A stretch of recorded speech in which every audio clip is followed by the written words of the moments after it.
and then they distribute that so that the people throughout the state can access that without having to create their own every single time. And I could go on and on and on with all the different things that the states do, but they share that information, they talk about that information, and that helps better what they're doing in their agencies, and it kind of betters for their states. You heard about New York, for example. Engage New York is another one of those that they've sort of figured out how to do that part that they're working on, and you don't have to do that all over again. What you can do is you can look at that, and in your planning to try to set up guidance for the schools, you can look at those and say, okay, well, this is how they did it. Now, in Virginia, we never do what the rest of the country does. I don't know if Texas is like that, but we always... We never... Yeah, you just go along, I'm sure. We Virginialize everything. Well, you need to do that. We Texasize everything. Yeah, you Texasize it, exactly. So I just recommend that.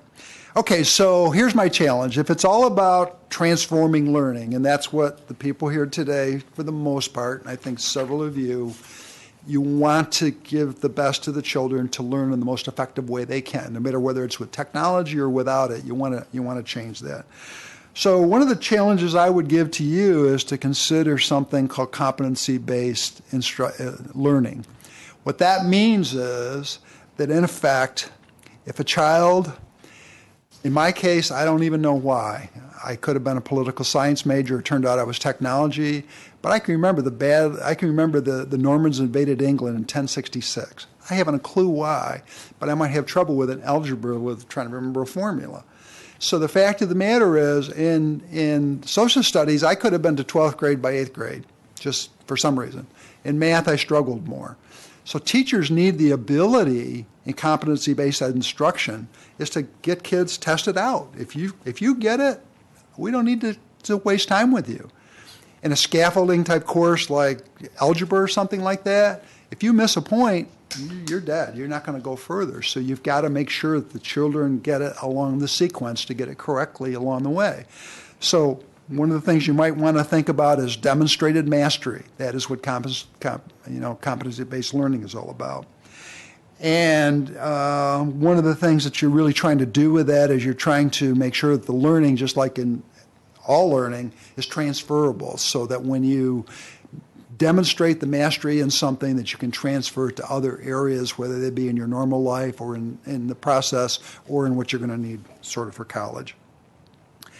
And then I think one of the things that was kind of assumed in the process today, but one of the things that you really want people to do is engage in the learning process. One of the things that is really sort of disappointing with kids, they're in a multimedia world where they are just stimulated to death with all these things, and they go into school, and what the kids say is, we power down, which sort of is ironic because they mean they turn off their stuff, but they also mean, all right, well, I'm going to listen to this stuff and that sort of thing. But power down mentally as well as other types of things. So I think we do need to engage kids. We need to make sure that they're learning. And one of the ways to do that is to get them actively involved in projects and things that they can do. For example, my grandson, you always got to have one of those when you get to my age. He's a little history buff too. And he and his mother go to Civil War sites. He did a virtual tour of Gettysburg, and then last week, or this week, I guess he's going to listen to the reenactment of Lincoln's Gettysburg Address. But he knew about it before he even got there because he went in line at 9 years old. Anyway. Okay, then the other thing you might sort of think about is, and we again talked about this, IEPs for kids. We do that for special needs children pretty commonly. But I don't know about you, but I need an IEP in some subjects. I probably need it in all subjects. But a plan that is set up for you so that you can learn something and then move on to the next point, learn and move on. And now that we have the technology available to look at the data and see where kids are, we can develop learning plans for every single kid. Now that's a ways out there. Sometimes you want to, as you said, go out 5 or 10 years. But at some point, I think that's where we're headed. We need kids to be taught of individuals and go on through. So, summary. I'm probably past my time. I didn't hear the bell ring yet, so I'm close. this is going to happen. I mean, you can just see it. This is going to happen. So what do we do about it? We do just what you're doing today. We gather information, we plan, we try to encounter those questions that you've brought up, try to solve those either by the experts that are here or by the experts that are available to try to make sure that we can move on to the next stage. Because it's not going to go away. It's there. It's just a matter of trying to transform education so we can engage more kids that have an awful lot of different kind of learning needs than we had in the past. I think one of the ladies here said, well, kids aren't going to stand still for what we did. It's just not. So with that, it was a great day. Again, I admire your fortitude and of the audience. I think it was great because you got an awful lot of information that's incredibly valuable, and that makes it worth sticking to it. So if there's any questions I could answer, or anybody in the group, you said we had till 5 o'clock, so we might have 10 more minutes if anybody had any pressing questions. Anybody have any questions for Lynn?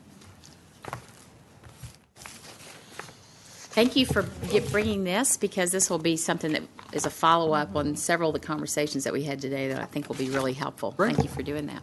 Thank you. Thank you.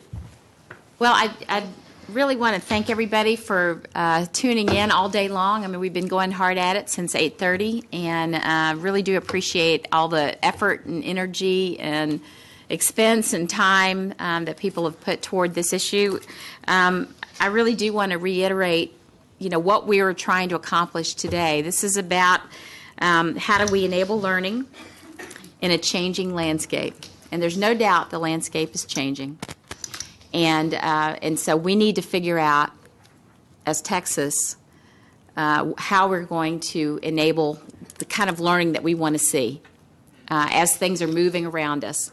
And this is our is a beginning work to trying to get some of these conversations going that are happening in different quarters, to come together and coalesce around some next steps for some of the things that we need to tackle, some of the challenges we need to overcome, which were brought up today, privacy and a lot of different issues that were brought up today. And so, anybody have any other closing comments? We got some time if you want to make any comments. I was just going to say, it's just ironic, Lan, that your name also means local area network. Yeah, he has a brother who he wished was Wayne. That's right. My brother who lives in Temple is Wayne. My mother just Took out the Y. Well, Madam Chair, we just want to say thank you for your leadership on this, and thank you for the work that you've done. And I think that we did glean some useful things, particularly as we move forward and we think about adoption and what that might look like and that process. And so I think that there's a lot to chew on, to go back and do the replay on. So Yeah, absolutely. But thank you for your leadership in that. Yeah, thank you. Okay, well, thank you. And I want to thank Jennifer Berglund. Is she? She's here somewhere. There she is. Jennifer gave me her Rolodex, basically, and said, hey, this is a great person that knows a lot of information, so thank you for... What's a Rolodex? Yeah, what's a Rolodex? In a tech conversation, we're talking about Rolodex. And so thank you for getting me in contact with so many, top leaders that are working on these issues and trying to go through some of these things, because I think now we've got this great Rolodex that we can bring in for folks working on this, and this is good. This is great. Thank you so much for your attention. Appreciate it.